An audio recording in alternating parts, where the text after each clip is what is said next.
One of the biggest films this year. It's theaters. Like now, people are already watching it. And our photographer, editor extraordinaire, and fan man, as we like to call him, Preston Mullins, had the chance to see it. He is here with us now to give us his much anticipated review and hopefully help me with my lightsaber sound. That was pretty good. I thought that was kind of impressive. That is pretty good. I gotta work on that. I think we got to work on your sound effects. The bzz, you went zzz. No. It's more like a bzz, wom, wom. See, when we said fan man, you get it there, fan man. So let's talk about this. There has been so much buildup. I feel like we saw the trailer for this like 2 years ago. Right. So when you go into a movie like this and there's a lot of anticipation, A lot of hype. What say you after all is said and done?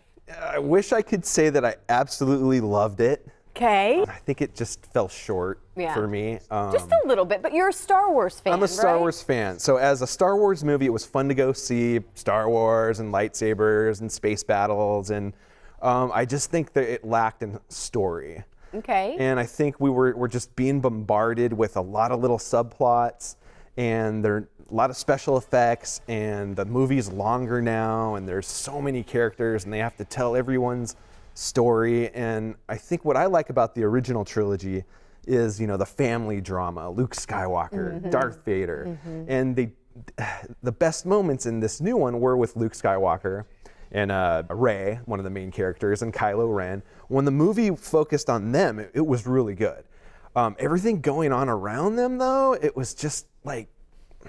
Well, I don't know. Is it to set the stage for further more of that, where they can do new storylines? Maybe. I mean, there are definitely new storylines, but it's so obvious that they're trying to make like social and political commentaries, relative to what's going on in the world today.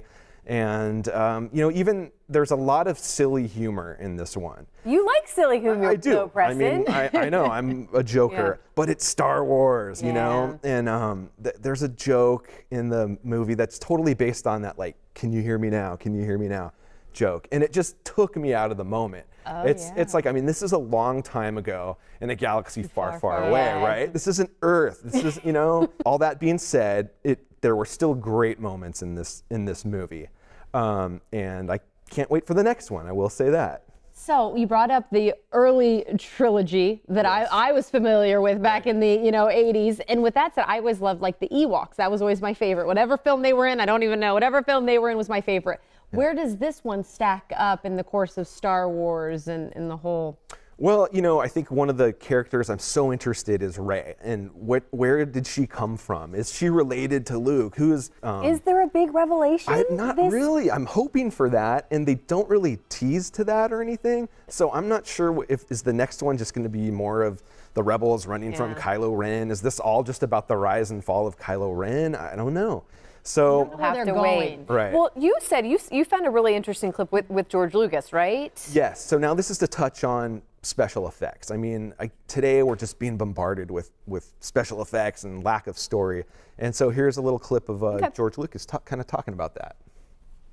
One of the fatal mistakes that almost every science fiction film makes is that they spend so much time on the settings, creating the environment, that they spend film time on it. And you don't have to spend too much film time to create an environment. What they're doing is showing off the amount of work that they generated. And it slows the pace of the film down. And the story is not the settings, the story is the story, it's the plot. All right, we're almost out of time. What are your thoughts on that? Well, so, he's saying that, special effects are a tool, and without a good story, it's just boring. It's a waste of a tool. And I hope, I'm not saying it's that bad of a movie. Definitely go see it. I was a little let down. Yeah. All right. Well, again, it's more reason to look forward to the next one, which we know is coming. I can't wait to see it. He's honest. Thank you, Preston. We love that you're honest. We do. All right. Coming up on this show.